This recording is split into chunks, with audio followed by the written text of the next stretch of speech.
Be careful where you get your relationship advice from, because there are a lot of relationship coaches out here, right? But there are only a few that are going to teach you God's way.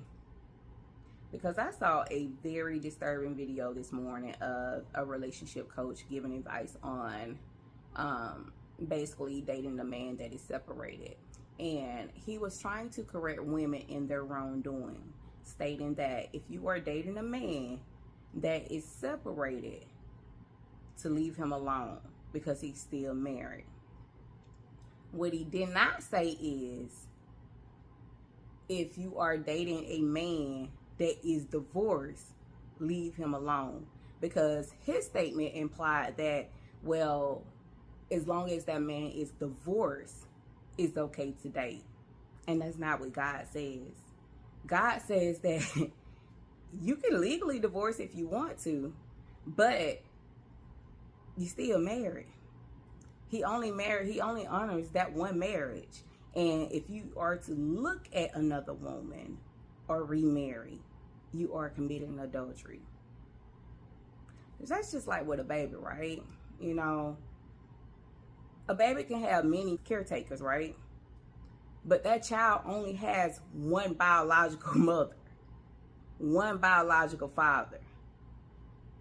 That's how marriage is. You can get married as many times as you want, but in God's eyes, you still only have one wife, one husband, until they pass away. That's why it's important for us to invest in our relationship and get it right the first time.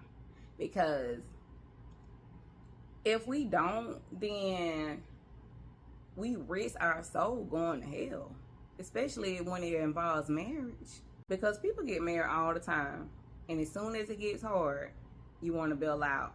But you can't. I mean, you can, but you can't. You might as well reconcile. That's why it's important to invest in our relationships, to do relationships Christ's way, and to heal our childhood wounds. So we'll have the necessary tools to navigate marriage. Is it going to be easy? No.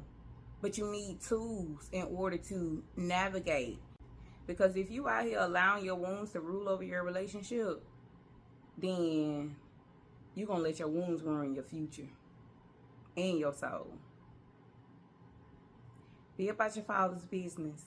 And if no one told you today, I love you.